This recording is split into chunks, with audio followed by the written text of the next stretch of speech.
La guerra pierde todas sus luchas. Cuando los enemigos escuchan, la guerra es más débil que fuerte. No aguanta la vida, por eso se esconde en la muerte. Se esconde en la muerte y escondidos en la muerte nos han manejado con estas fábulas durante tantos años para generarnos susto y pánico. Seguimos hablando de fábulas.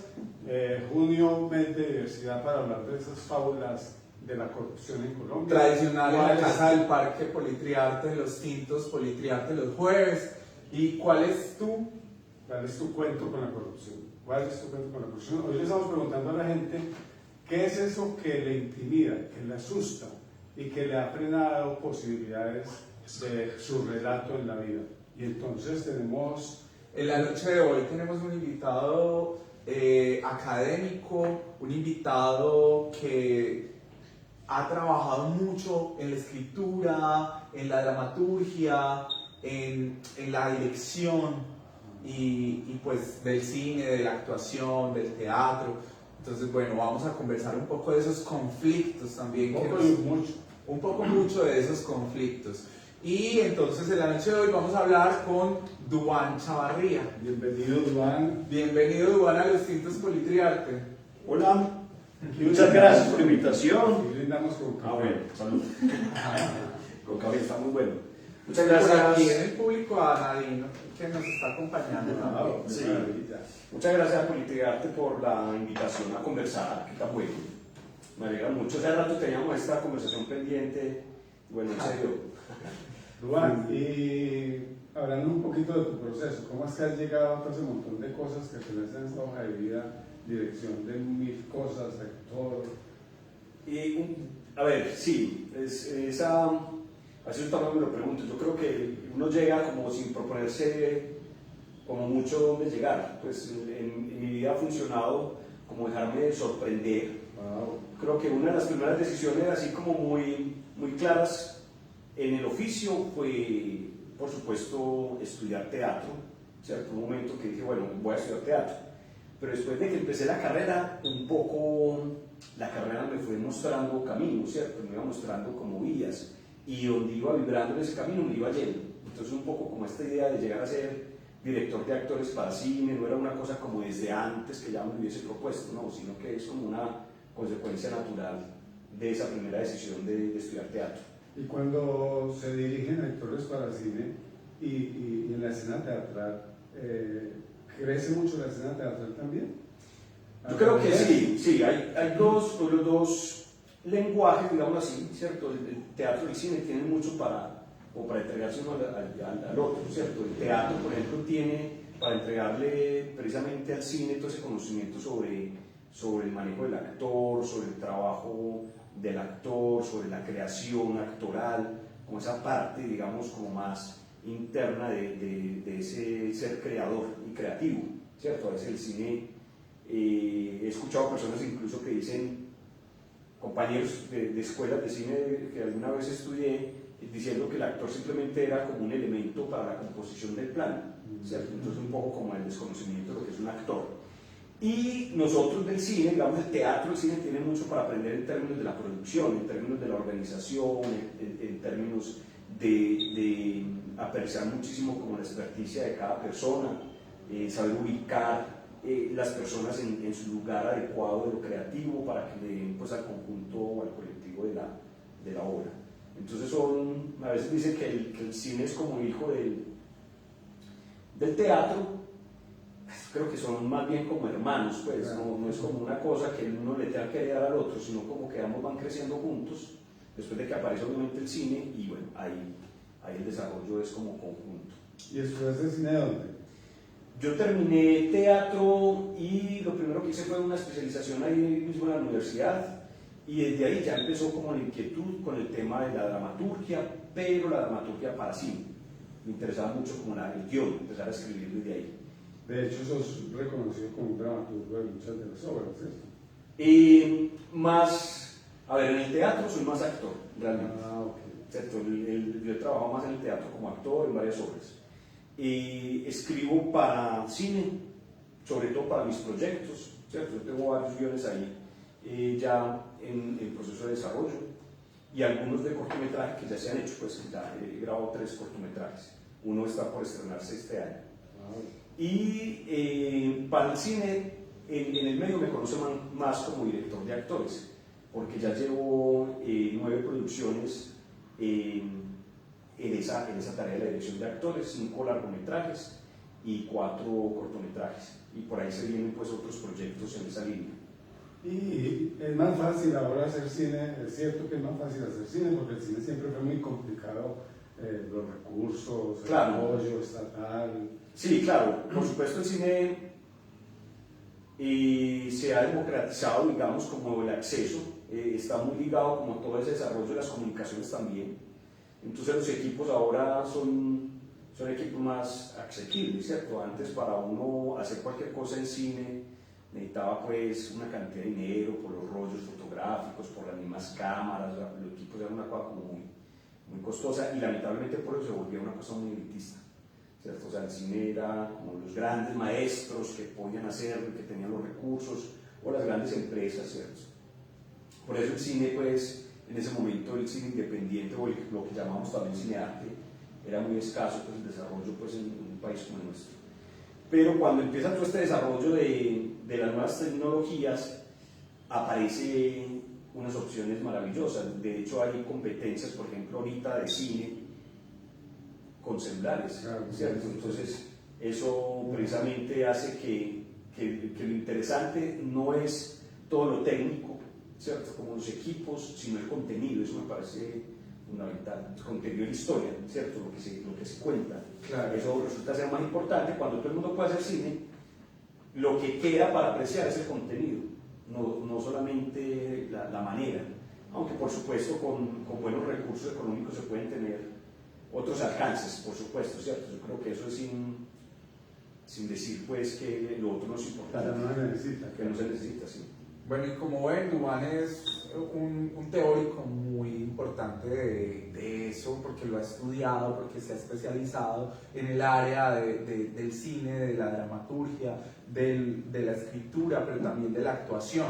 Y hablando de la actuación, también se me vienen anécdotas, porque fue maestro mío en la Universidad de Antioquia y porque me regaló este libro. ¡Ay! Todavía Mira. lo tengo. Es una sorpresa. Por acá hay muchas cosas que me han ayudado mucho a construirme como actor, y en mi labor como profesional lo he tenido muy presente. Ah, qué bonito. Y marcaste una ruta en mi historia de vida muy importante, que es desde el asunto de la actuación, empezando a entender cómo es la acción. Yo siempre, casi siempre en los proyectos o en los procesos que tengo con mis estudiantes también, me acuerdo mucho del proceso de la acción, que además siempre tiene que estar conflictuada, y vos nos ponías en tensión y vos nos ponías en un montón de cosas muy interesantes. Pero contémosle un poquito a la gente qué es eso de la acción conflictuada, de eso que vamos a hablar un poquito también que decías con relación a la fábula, desde esas historias, eso que se puede contar a través del teatro, eso que se puede decir cuando no puedo decir en lo cotidiano, pero lo digo en la escena. Bueno, ¿y cómo te has desenvuelto en tus escrituras, en tus guiones con eso? Sí, a ver, lo primero es que para mí ser profesor, ¿cierto?, de teatro, de actuación, pero también estar en lo creativo, ¿cierto?, también estar en producciones teatrales, producciones audiovisuales, es una gran ventaja. O sea, una cosa no tiene que ir en contra de la otra. Afortunadamente yo creo que el ser profesor pero de cátedra permite precisamente uno salir de la academia y tener la experiencia y llevar esa experiencia también al aula de clase. Entonces, sí, la formación es algo que disfruto muchísimo. Y en relación con la pregunta directa del tema de acción, en la Universidad de Antioquia, en esa carrera de teatro, normalmente doy el curso de primer semestre que se llama Acción Escénica, Acción Dramática. Entonces ahí se toma ese asunto. Entonces, previamente a esta conversación habíamos hablado precisamente como del tema, y ese tema del conflicto es muy interesante. Entonces yo he tenido como una idea, como una especie de tesis en eso que uno empieza a especular solo, y es que la gente del teatro, al estar tanto tiempo trabajando sobre lo que es un conflicto, cómo construir conflictos. Nosotros un poco trabajamos al revés, o sea, construimos los problemas para luego contar una historia. También, como a la inversa, podríamos tener como una visión de cómo solucionar los conflictos. ¿Cierto? Como uno, si somos expertos en esto, ¿por qué no pensarlo también como a la inversa y poder tener conciencia de eso? Y ahí está lo de la acción. La acción como un acontecimiento humano tendiente a generar un cambio, una transformación, un punto de giro. ¿De qué? De un conflicto. Entonces, digamos que la acción siempre es acción porque busca es solucionar el conflicto. Eso es lo importante, pues como a saber de lo que es la acción. Por aquí hay varios saludos y hay que hablar también con las personas que tenemos allá conectadas y conectados que nos dicen... Hoy no estamos con hoy no estamos con Sebastián Bóveda, vamos sin cortes, sin contenido institucional, pero vamos a ir conversando, hay una hora de conversación amena con ustedes y con los invitados. Entonces por aquí Santiago Alonso Vitrago nos dice saludos. Luz Adriana Arias Lastilla está conectada por ahí. Rogelio Castro dice muy buen sonido, excelente, cada día buscan mejorarse más. Gracias Rogelio, él siempre está conectadísimo desde por allá del oriente. Un abrazo Rogelio. Nora Bermúdez, Alejo Rodríguez, bueno, hay bastante público hoy por ahí con los tintos. Muy complicado pasar de ser actor a ser actor para cine. No hay muchos vicios que se quedaron ahí en la escena teatral. Sí, digamos que yo no he tenido la experiencia como actor para cine, aunque he trabajado como en dos producciones pues, de cortometraje, pero no es como el lugar en el cual yo me proyecto, que yo esté buscando. Yo busco más en el cine estar detrás de la cámara, es decir, la dirección. Y mi camino ha sido acercarme desde el teatro como puente a la dirección de actores, que eso ha sido una ventaja porque está uno al lado de muchos directores aprendiendo sus maneras de abordar la escena audiovisual. Entonces aprende uno ahí al lado del monitor con los directores, es una maravilla. Y sí hay unas tendencias, por supuesto, por ejemplo, la escuela de nosotros, y realmente la escuela teatral es una escuela que siempre es grandilocuente porque implica una relación de distancia con un público. Entonces el gesto es muy amplio, la voz siempre se proyecta porque tenemos pues una distancia con un público en vivo. Ya el audiovisual implica otro tipo de proxemia, ¿cierto? Otro tipo de relación, que de hecho es una relación con el otro actor, o sea, no solamente con el espectador, sino solamente con el otro actor, y la cámara toma esa relación. Si yo estoy hablando contigo, pues hablo a mi voz, ¿cierto? No tengo que proyectar, sino que hablo a la distancia que necesito, y así también el gesto, y así también la conciencia del movimiento del espacio, etc. Entonces, sí, es un asunto de hacer consciente, pero para mí no hay duda que un actor preparado en el teatro tiene todas las herramientas para asumir la escena audiovisual, la actuación ante cámara, solo que son premisas diferentes, y lo que hay que hacer entender son esas premisas que implica la actuación ante cámara. Y hay distintos métodos que llevan a la actuación, desde la emoción, desde la sensación y la interacción con el otro también. Yo tengo un libro también que nos regaló Jorge Herrera, donde habla de esto, de actuar la emoción. Yo también lo viví con vos en el proceso de pregrado, pero el asunto de cómo dirigir eso en la escena es un reto, porque hay muchos métodos, hay muchas variantes. ¿Cómo logras que un actor llegue a eso? O sea, tengo esta grabación, estamos aquí, vamos a grabar ya y no tenemos sino este tiempo porque el sol se nos va a ir.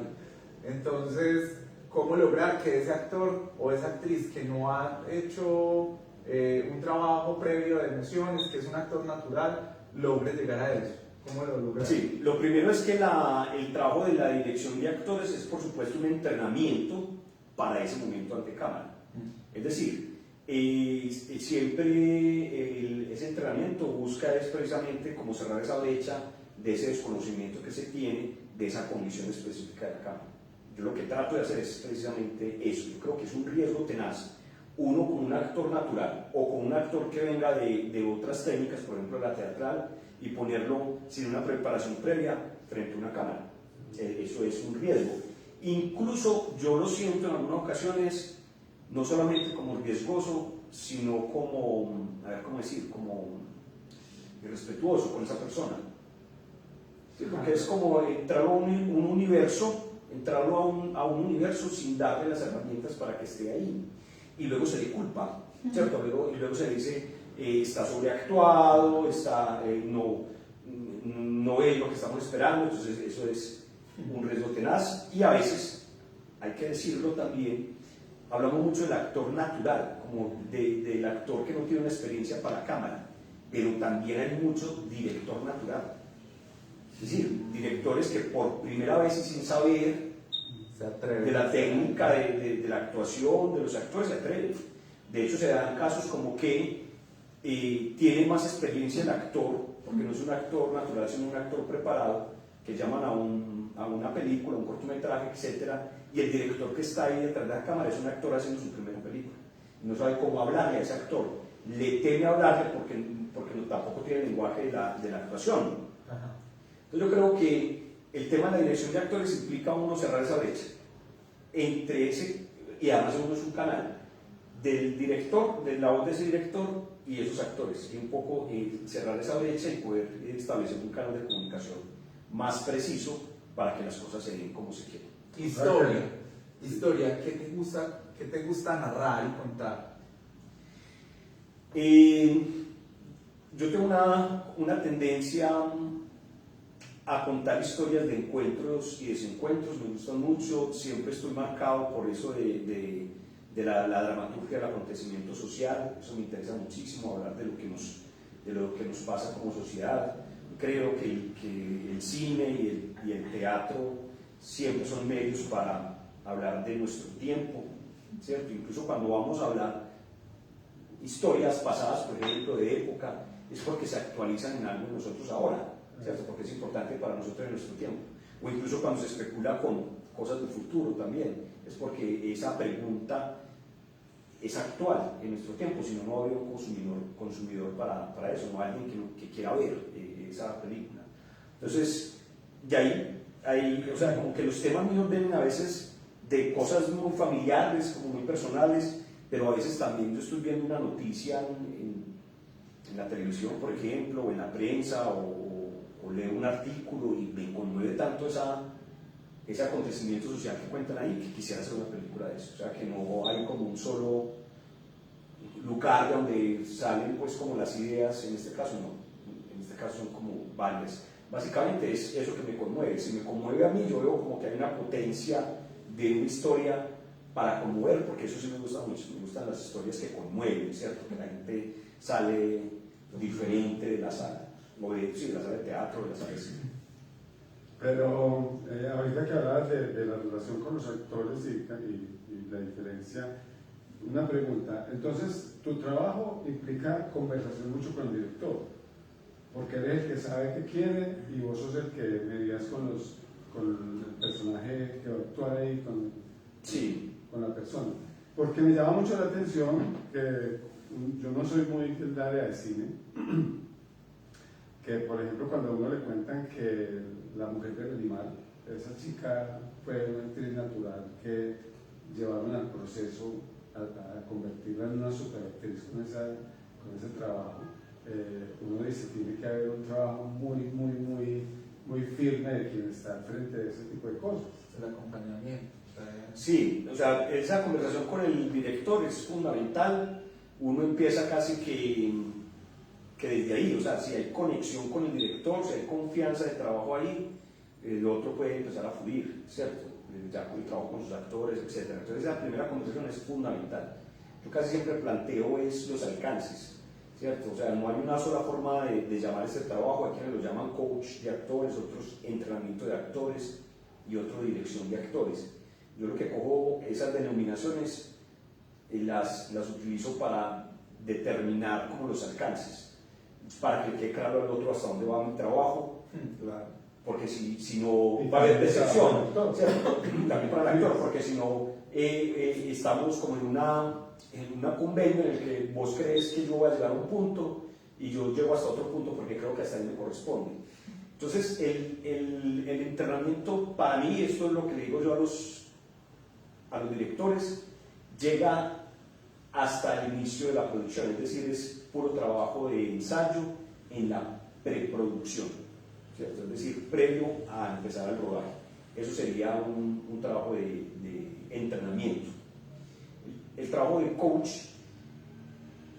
empieza acá en el entrenamiento, pero se va también al rodaje, pero está encargado uno de acompañar ese trabajo interpretativo de los actores, es decir, lo preparo antes de la escena y no solamente antes, sino después de la escena, ¿cierto? Porque hay escenas, por ejemplo, de una implicación emocional fuerte o física, que inmediatamente uno tiene que recuperar ese cuerpo, ¿cierto? Esa persona es así, que recuperarla para grabar inmediatamente, porque esa es la dificultad del cine.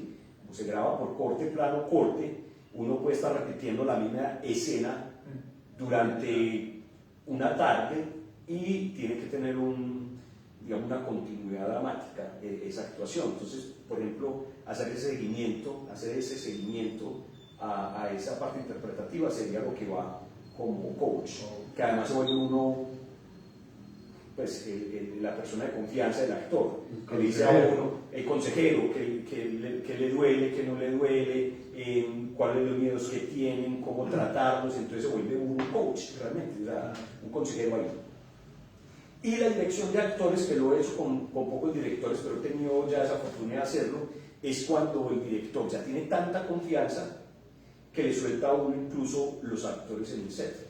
Él se queda en el monitor dirigiendo cosas que tienen que ver incluso con la fotografía, con el arte, de esa visión de director, y esa parte de dirección de la escena la confía en el director de actores. Entonces, además, estoy con una voz, digamos, de dirección dentro del rodaje.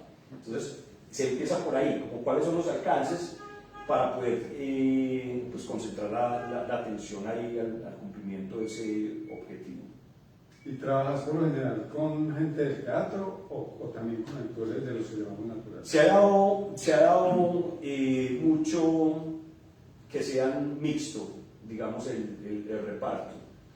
Digamos que el cine, por supuesto, y yo con eso no conflictúo, el cine tiene unas condiciones de producción donde en ocasiones es difícil conseguir a un actor profesional para que dé la caracterización que se necesita de un personaje, ¿cierto? Entonces, por eso el cine tiene una tendencia de ir a actores naturales. Por los perfiles. Por los perfiles, ¿cierto? Y el conocimiento que implica ese perfil, ¿cierto? De ese hacer o de ese pequeño mundo. Por decir un ejemplo pequeño, en la última película que estuve, que fue La Roya, hay un personaje que es un caficultor, ¿cierto? La hermana de ese joven, además de un joven, o sea, un pelado de 23, 24 años, toda la vida caficultor, ¿cierto? Y este personaje lo encontraron en Andes. Y es un joven, ¿cierto? Con unas manotas así grandotas, que saben manejar esa cantidad de peso de los costales, que saben montar en estos animales, que maneja estas lomas, es decir, hay una corporidad en ese territorio que le pertenece, ¿cierto? Hay cosas a nivel de interpretación que un actor puede alcanzar, no tengo la menor duda, pero que implicaría unos tiempos de trabajo, digamos, de entrenamiento, que a veces no los hay. Entonces, la gran mayoría de directores tienden a buscar el actor natural y hacer un entrenamiento de actuación para esa película, porque un entrenamiento de actuación no es una formación de actores, eso también es clave, porque a veces se cree que uno va a ir a formar actor, yo no voy a formar a ningún actor, si quiere ir a formar un actor, pues que vaya a una escuela de actuación, una academia, ¿cierto? Uno que va es a construir un personaje, ¿cierto? Que casi siempre es el mismo, en situaciones ficcionales paralelas a su propia vida, cómo reaccionar espontáneamente a eso, esas condiciones. Entonces eso es importante pues como nombrarlo.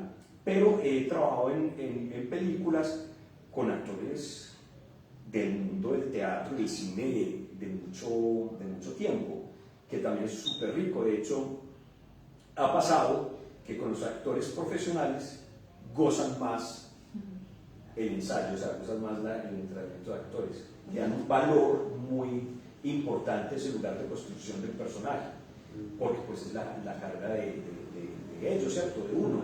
Uno finalmente sabe que uno es actor en el proceso, ¿cierto? Luego pues lo que queda es el resultado, pero es el proceso el que uno vive y el que uno más goza. Entonces es eso, ambos son maravillosos, pues uno encontrarse, y los retos de cuando son actores mixtos en una película son retos de poder equilibrar, ¿cierto? Entre eso que es profesional y esa naturalidad que hay en esos actores que pertenecen a esos espacios. Bueno, estamos trabajando fábulas. Recuerde ¿cuál es tu cuento con la corrupción? En asocio, en juntanza con la Esquina Radio 101.4 FM, emisora comunitaria de Medellín, diciéndole a la gente que tome decisiones en esa ruta del conflicto. Manuel, y es una juntanza con la Asociación Palco, pero también con la Corporación Región, con la Corporación Convivamos, con Viva la Ciudadanía, y estamos haciendo pedagogía electoral precisamente pensándonos en hay que mirar la historia, hay que mirar cuáles son esas fábulas del miedo que nos han sembrado también, y que nos hemos creído a ciegas. Fábulas sin moraleja. Unas fábulas, bueno, que nos siembran terror, miedo, pánico, pero que a la hora de la verdad no nos damos cuenta de dónde fue la fuente o cómo fue que surgió eso. Entonces vamos a la historia, entendamos, comprendamos, analicemos y no... Y cómo la fábula ha ido transitando. Entonces nos asustaron con lo rojo, que es el comunismo, nos asustaron con el conflicto social armado con la guerrilla mucho tiempo, después vamos a ver otros episodios, pero siempre aparece un elemento para asustar a la gente, sobre todo en la época preelectoral. Algo muy horrible parece que va a suceder en este pueblo, y entonces nos ponen a todo el pueblo a pensar que algo va a suceder. A regar el cuento sin pensarlo y sin analizarlo. Bueno, pero entonces como estamos hablando de fábulas, bueno, por aquí saludo a Pilar Navarrete, una actriz natural que nos conocimos en el encuentro Nómada del año pasado. Pilar, un abrazote, saludos, estaremos por allá en Bogotá en septiembre para que sepan. Bueno, ahí nos vamos programando. Un trabajo muy lindo de Pilar de los personajes del Palacio de Justicia. Creo que su hija tuvo un caso de desaparición. Fue una de las mujeres que ha sostenido y ha mantenido también la memoria del Palacio de Justicia, y hace parte de una obra de teatro. Nos lograron llevar al teatro, ellas dos contando su historia de cómo fue el proceso con el Palacio de Justicia. Y yo creo que vivirlo y sentirlo, que tiene que ver con los actores naturales, le permitió arrasar. Yo creo que incluso el director se ha quedado medio perdido. Yo creo que no pensó que esas mujeres iban a hacer semejante proceso porque lo están viviendo. Por aquí Pastor Oquendo saluda, un saludo a Politriarte de sus cintos concienzudos. Revista 100% joven, nos dice excelente propuesta. Bueno, muchas gracias por ahí, por estar conectadísimos. En este escenario de cine que nos están vendiendo en Medellín, ciudad del cine, ¿cómo te ves entonces? ¿Cómo ves ese proceso realmente? El panorama. Yo lo veo positivo. Yo creo que sí, que desde que aparece pues la ley del cine, ¿cierto? Pues todo el país empieza a tener como un nuevo despertar, digamos, de la producción. Eso se fue, digamos, como paralelamente aparece la ley de cine, aparece el auge también de las escuelas de cine, que no habían realmente, pues en nuestro país se contaban pues con las manos, pero entonces muchas de las universidades que tenían carreras de comunicación viraron a la comunicación audiovisual, y algunas ya empezaron a tener, digamos, como un objetivo muy hacia la formación. Y con de muy buenos resultados. En Antioquia los pelados han hecho muy buenos cortos, ya han ido acá, han estado... Sí, claro, y son egresados tanto de la Universidad de Antioquia, la Universidad de Medellín, el Politécnico, que ha tenido pues tanta historia en Medellín, digamos, en la formación también audiovisual, ahorita el ITM con la carrera de cine, etc., empiezan a tener un número amplio de egresados, y muchos de estos egresados, o bueno, parte de estos egresados han tenido éxito a nivel, digamos, de la producción cinematográfica. Entonces se empieza a ver, digamos, como uno podría empezar a hablar como que hay un cine nuevo en Medellín, ¿cierto? Como un auge de creadores nuevos. Yo tengo una pregunta un poco problematizadora con el asunto de, hay muchos estudiantes, hay muchos profesionales en formación para estas áreas y hay muy poco a veces campo o presupuesto para que se pueda ejecutar o llevar a cabo esa profesión. ¿Cómo se ha visto, cómo has sentido o cómo crees que puede llegar a transformarse ese asunto? Bueno, son tres ahí, del campo laboral, pues, porque de la demanda como profesionales en el campo del cine, porque siento que cada vez somos muchos más los que estamos ahí, las que están ahí también, pero como que también en esas propuestas, por ejemplo, de gobierno, nos ponemos a leer y a pensar cuál va a ser el panorama para esta área, para este campo, cómo nos vemos, porque pues hay mucha demanda, pero hay muy poca participación, si se quiere, desde el Estado para que se cumplan esas políticas. Es evidente que hay más demanda que oferta realmente, ¿cierto? Y por eso también el medio se vuelve muy competitivo. Pero es muy bueno también. Sí, es muy bueno porque la gente se cualifica, ¿cierto? Pero cuando sabemos que, por ejemplo, el FDC anualmente tiene solamente dos premios de película, de primera película de director colombiano, y esos premios son premios de 800 millones de pesos para hacer su primera película. Eso es como con lo mínimo para un equipo profesional poder hacer una película, teniendo en cuenta que eso básicamente son los pagos de un montón de gente, técnicos, de actores, de locaciones. O sea, realmente es muy poco. Son solamente 2 películas anuales que da el FDC, y cada vez mucho más gente se presenta a querer hacer su primera película, ¿cierto? Entonces, lo que acabas de decir, ¿cierto? Esa dificultad hace que los proyectos que ganen son proyectos muy buenos, ¿cierto? Y que han hecho un recorrido, que han pasado por laboratorios de guión o laboratorios de producción, para poderles dar ese premio. Es lo que de hecho no es un premio, eso es un estímulo, ¿cierto? Porque luego de eso es como la base para empezar a hacer negociaciones. Incluso con eso ya se negocia, por ejemplo, con empresas privadas, ¿cierto? Con los canales, para que aporten otro tanto para la película, se empieza a negociar.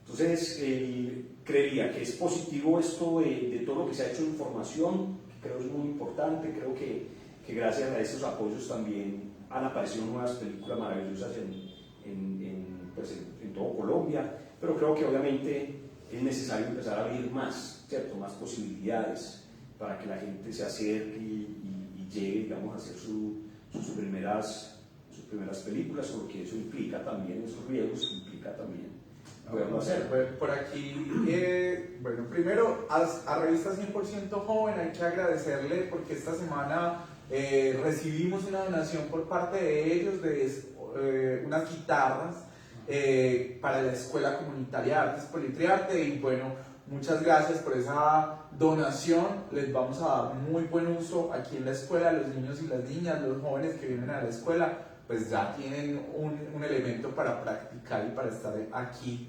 sin que tengan que comprar su instrumento. Y por otro lado, también contarles que tenemos una juntanza en la que estamos realizando con la revista 100% Joven en la biblioteca La Quintana, la marcha de la diversidad pa'l barrio, diversidad pa'l barrio, en la que vamos a visibilizar todas las diversidades que en el plano de lo humano existen. no solo lo LGBTI, las diversidades de lo afro, de lo interseccional, otro tipo de diversidades que posiblemente están acalladas, son, bueno, pero las vamos a visibilizar a través de una comparsa, de una marcha, vamos a tener unos foros en la Biblioteca La Quintana, esto el 25 de junio para que se vayan programando y ahí estamos conversando con la revista 100% Joven y la Biblioteca La Quintana. Bueno, por otro lado, por aquí Nadine nos comenta, nos dice, a propósito de cine, de la conversación que se está tejiendo, recomiendo una película colombiana llamada Siempre Viva, 2015. Director, Clix López, y realizada en plano secuencia. Bueno. A propósito del comentario de Nadine, uno percibe que también, como casi todo el consumo, las películas ya casi no duran en la escena, sino que aparecen y desaparecen. Documentales, películas que a uno le llegaron por la madrugada, como Jesús, Matar a Jesús creo que se llamaba, uno no la vuelve a ver. La misma, incluso Mujer del Animal, no tuvo el éxito de taquilla que la gente pensaba. Se corre el riesgo de que se esté haciendo también cine para que se pierda muy rápido en el escenario. Un comentario, yo estuve en Matar a Jesús, es mi primera película, director de actores. Sí, es mi primera película. Yo la disfruté mucho. Sí, esa fue la que abrió, digamos, como el camino, pues, gracias a la amistad con Laura Mora, la directora, y afortunadamente, pues, eso empezó a abrir otras cosas. De esas cosas que pasan, que son bonitas, que yo no estaba buscando en la dirección de actores, ¿cierto? Porque como empezamos a conversar. Solo que ella, porque en algún momento yo le pedí pues una consideración de un guión, ella me hizo el favor, lo leyó, no sé qué, y entonces un día me invitó como esas correspondencias de amigos que se pagan favores. Me dijo que pues tenía sus actores de la película de Matar a Jesús y quería que yo fuera a hacer un ensayo con ellos, como un entrenamiento, ¿Esos son actores naturales o son mixtos? Son mixtos, para que fuera a hacer un calentamiento.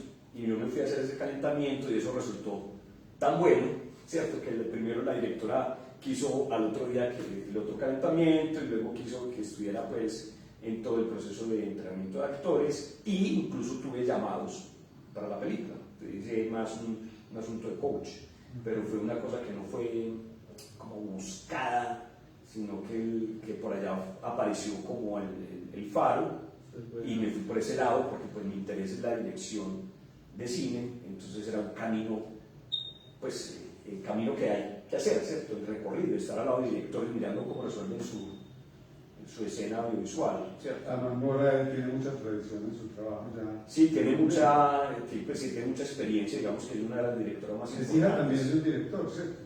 Y no.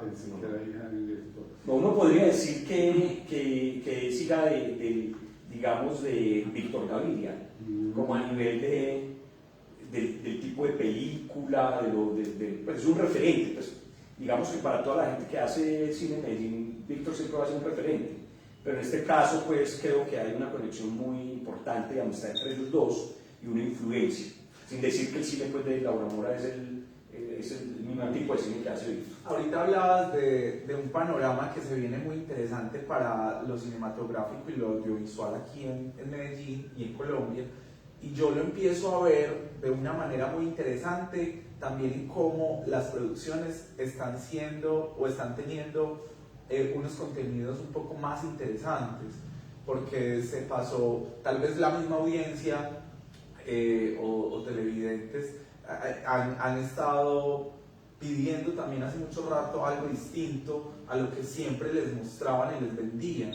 Y hay un pensamiento un poco más crítico a nivel de lo artístico y de lo escénico, estético que se plantea dentro de las propuestas. Yo lo he notado, yo no sé si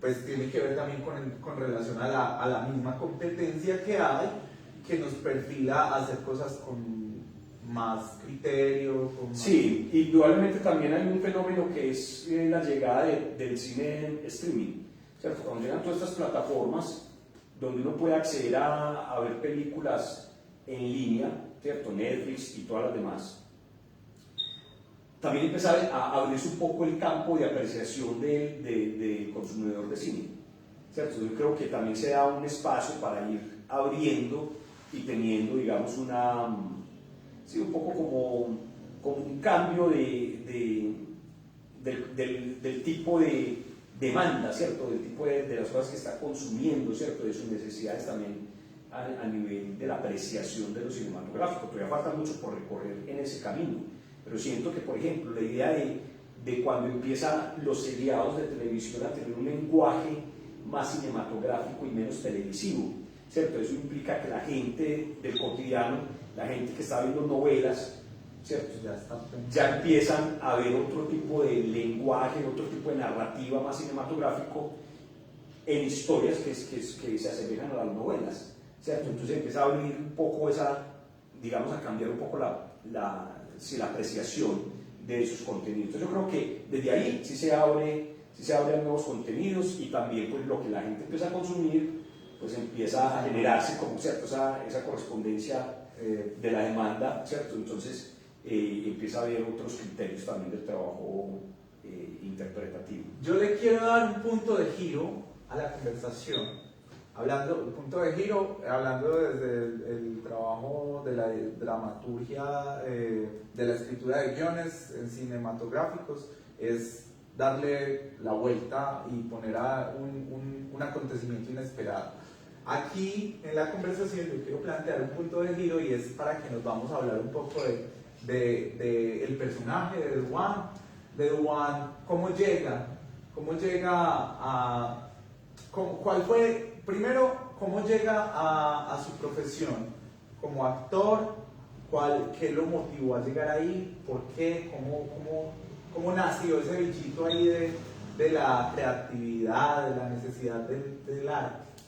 Sí, antes de contestar esa pregunta, para contestar una pregunta que había dejado aquí abierta, porque si no en mi cabeza voy a quedar, entonces me toca llamarlo mañana, ¿verdad? Para contestarte la pregunta con respecto a, digamos, a la duración de las películas cuando salen, digamos, al mercado, que a veces desaparece.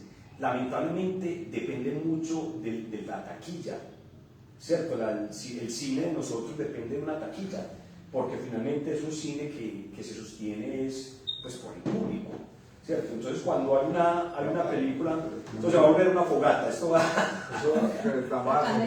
La candela. Sí, que cuando hay una película nuestra, colombiana, y tiene la primera semana tiene muy mala... Déjala que sepa. Muy mala boletería, pues muy mala asistencia, pues la bajan, la quitan, así de simple. Entonces la manera de poder sostener, digamos, la viabilidad de los proyectos es es como un equilibrio. Acercarse uno al tipo de contenidos que la gente está demandando. Y dos, también hacer un tipo de contenidos que le abra también la perspectiva de consumo a la gente.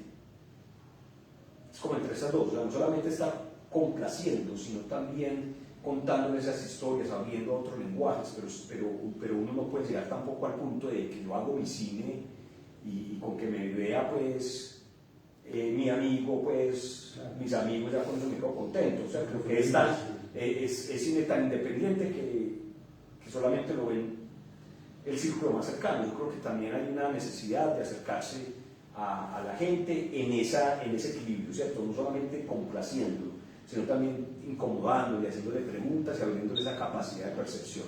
Entonces, ya para terminar una cosa, la responsabilidad de nosotros, todos, la gente que hacemos cine, pero la gente también que tenemos la posibilidad de llevar otras gentes a esos lenguajes para que vean nuestras obras de teatro y para que vayan al cine, ¿cierto? Pagar la boleta y ir al cine. Por aquí justo Nadine nos hace la invitación, nos recomienda una plataforma donde se encuentra cine independiente con alta calidad de largometrajes que no se encuentran en Netflix. Movie. En Movie, ahí pone el link en los comentarios para que accedan también a esas plataformas. Sí, maravilloso. Ahí, por ejemplo, pueden ver películas de cine colombiano que ya no están en cartelera, pero que ahí uno puede buscarla por director y volverla a ver, y entonces es una muy buena plataforma. Yo no sé si te meto en problemas y si no, decir no, pero ¿por qué con el recorrido de Víctor Gaviria y con una película de semejante capacidad? Estoy en conflicto, voy a parar. La mujer del animal no tuvo éxito de taquilla, si uno la ve y uno dice, es un muy buen trabajo. Yo creo que es una película que también incomoda, ¿cierto? Es una película que pone una crisis ahí con el tema de la masculinidad, ¿cierto? Y a veces hacer unas preguntas tan crudas, ¿cierto? Es difícil. Lamentablemente en la sociedad, que es una cosa que hay que ir cambiando, por supuesto, le tememos mucho, que es el tema precisamente de hoy, se le teme mucho al conflicto y a eso que vemos como horroroso, y la gente voltea la mirada, ¿cierto? Prefiere no mirar. Por ejemplo, si hay unos vecinos con violencia, ¿cierto? Doméstica, ¿cierto? A veces prefiere uno, pues si está en una pelea ya, prefiere uno subir el volumen para no estar involucrado ahí, para no llamarse uno a ese lugar y tener una responsabilidad. Creo que con la película Víctor pasa un poco eso, ¿cierto? Que uno ve la película y incomoda tanto que uno no quiere ver, ¿cierto? Teniendo unas cosas desde la poiesis, pues, el trabajo poético que logra, que son maravillosas, ¿cierto? Unas imágenes, unos momentos escénicos muy potentes. Entre otras cosas, ya una crítica muy personal, ¿cierto? Siento que es un director que no busca hacer un cine perfecto en términos de lo técnico. Le interesa más la construcción de esas situaciones, de esos momentos, de esa verdad escénica, ¿cierto? Por eso me parece un poco que trabaja como con una idea de distanciamiento brechtiano, ¿cierto? Uno no olvida que está en una película, ¿cierto? Que hay un formato cine ahí. Sin embargo, puede uno acceder a ese horror de esas situaciones y de esos acontecimientos que pasan ahí. Y a una verdad que uno siente que está ahí a diario en todo lado, pues en la cotidianidad uno lo ve, entonces eso no se le vuelve a uno la ficción, sino que esa ficción tiene muchas verdades, pero que además también está diciendo muchas verdades a través de una puesta en escena. ¿Sí? Claro. Bien, y ya para contestar la pregunta de dónde nace entonces como esa decisión, lo voy a relacionar con esta casa, ¿cierto? Yo creo que nace de tener posibilidades como estas en mi momento siendo un niño, ¿cierto? En Castilla, en el barrio Castilla que vivía cuando niño, una tía mía, tía Blanca, se llama Blanca, le decimos tía Blanca y todo el mundo la conoce a ella como tía Blanca, fue una líder social y ella creó un grupo de danza de niños, básicamente éramos como todos los sobrinitos de ella que vivíamos en la cuadra, más los amiguitos, básicamente para ocuparnos en esos tiempos por fuera de la escuela, ¿cierto? Y eso fue creciendo, ¿cierto? El grupo fuimos creciendo y en un momento ya queríamos hacer música, entonces cuando ya uno quería bailar por el tema, por ejemplo, de la adolescencia, entonces el grupo de Chirimía que tocaba el grupo, y ahí empezó, por ejemplo, con todo el tema también de los rítmicos, ¿cierto? De poder tocar la percusión folclórica colombiana. Y luego, más adelantico, cuando tenía unos 15 años más o menos, ya no quería el tema de la danza ni de la música, pues adolescente típico, pues que no se satisface como en ningún lugar, no está de un lado a otro, pero la tía en esa preocupación buscó un grupo de teatro en Castilla y básicamente me hizo el contacto directo con el director y dijo, vea, reciban a ese pelado que no sabe qué hacer, ¿cierto? Y me metí al grupo de teatro. Ese grupo de teatro era una maravilla porque todos eran grandes, esa cosa del adolescente, ¿cierto? Todos eran estudiantes de la EPA en ese momento, ¿cierto? ¿Y en qué parte de Castilla qué grupo, te acuerdas? Sí, claro, el grupo en ese momento se llamaba Nuevo Mundo Teatro, pero luego se llamó Nefes Teatro, que todo el mundo conoce como Nefes Teatro. Yo soy de NFS Teatro, esa es como mi base de actoral y siempre lo nombro cuando tengo la oportunidad. Entonces yo empecé porque me abrieron esa oportunidad. Entonces yo era un pelado de 15 años con adultos de 19, 20, 25, hablando de teatro, escuchando en casas como esta música. Yo recuerdo mucho que en ese momento, para que se vayan dando cuenta como de las épocas, en ese momento se estrenó un LP de Rubén Blades que se llamaba Rubén Blades y Seis del Solar, donde aparece en la canción de Desapariciones, por ejemplo. ¿A dónde van los desaparecidos? Buscarla. Que era Rubén Blades, que es canción social salsa. Claro. Esa es como el mundo mío de la salsa también, ese es el acercamiento a esos grupos de teatro, la música que escuchaban, ver ellos que escuchaban siendo mayores, ¿cierto? Jóvenes mayores, yo veía a ellos como un lugar del deseo también, como yo quiero ser como ellos. Entonces es bonito lo que pasa en espacios como este, que uno no sabe a quién está influenciando en sus decisiones luego en la vida, sin tener que decirle, estudia teatro, uno influencia, están ahí, uno ve al otro, uno ve que hay una posibilidad de vida amorosa, de felicidad en eso, y se vuelve un referente. Entonces para mí, un momento en Castilla, por supuesto, donde por otro lado está el referente del Pillo, ¿cierto? Ahí, pues era el vecino, también era el amiguito de la misma cuadra, ahí estaba esa opción, también estaba esa opción del teatro, de la música, de las artes, que era tan potente para uno como joven como lo otro, ¿cierto? Porque uno quería estar en grupo, ¿cierto? Esa necesidad de uno de pertenecer como a un grupo. Entonces, básica. Claro, entonces o pertenecía al grupo de pillos, ¿cierto? O pertenecía a este grupo, y en este caso me robó la atención, fue ese grupo. ¿Y qué obra, por ejemplo, te acordás de las que montaron? Pues recuerdo un personaje, ¿cierto? Yo creo que es un personaje para que todo el mundo goce por la ternura pues, del personaje, pero la obra no la recuerdo, pues el nombre la recuerdo. Era una obra donde hacía el personaje de Arbolón. Básicamente era como un árbol de escenografía, pues, o sea, como el niño que todavía no sabía actuar, pues dice, ¿qué podemos hacer a dudar en la obra?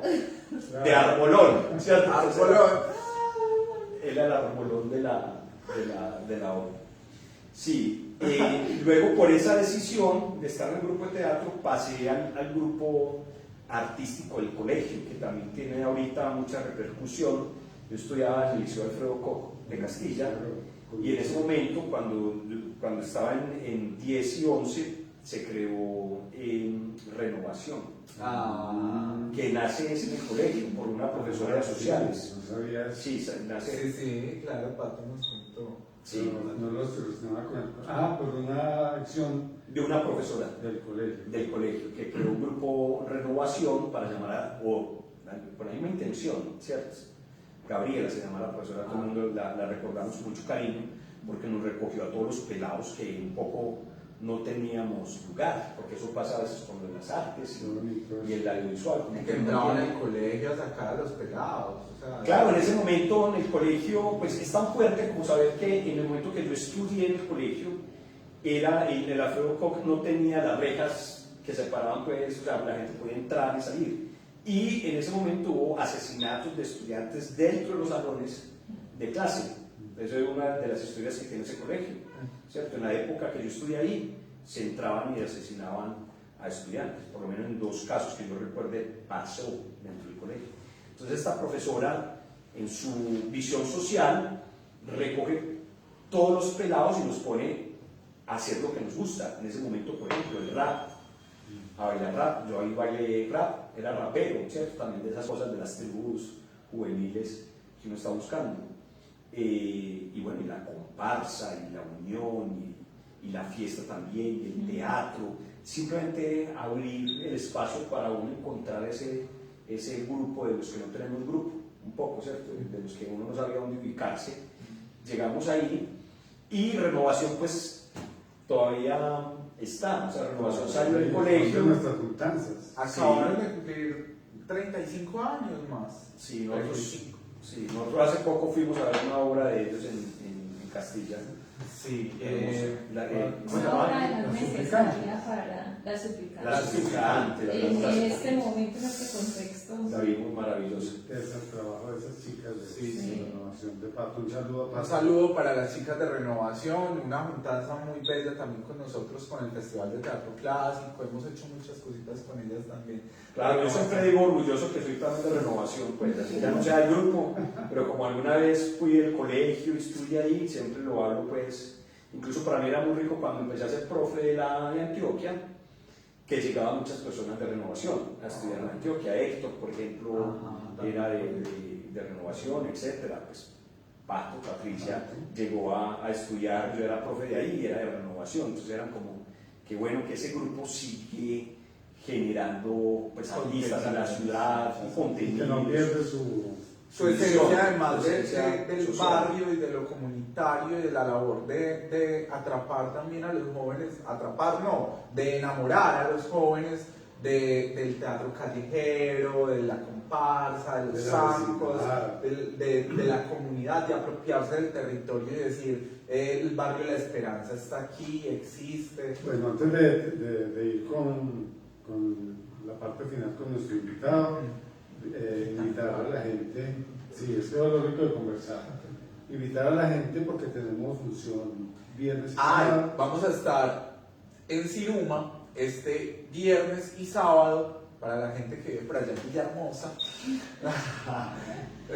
Vamos a estar en Siruma viernes y sábado con la charla teatral Eso de ser marica, llamar a las cosas por su nombre. Muy en este momento que la gente no cree que ha avanzado mucho, que el panorama racista, sexista, misógeno, horroroso de este país le está mostrando que no, que seguimos en Y serio. entonces, si usted quiere saber qué es eso de ser marica, vaya y se entera con nosotros allá viernes y sábado a las 8 de la noche. Si usted no tiene el aporte que pide la boleta, puede llevar cualquier trueque que allá le reciben también para el teatro y entra a ver la obra con nosotros, a sentir la obra. No es una obra para ser vista, es una obra para sentirla. Y bueno, y también aquí el sábado, como no vamos a estar acá en la noche, vamos a tener un taller en la tarde. A las 4 de la tarde vamos a tener un taller de Vogue, desde el movimiento queer, y nos lo va a traer Ballroom Medellín. Van a estar por acá movilizando un poco esas otras maneras de ver el cuerpo, de sentir el cuerpo a través del movimiento.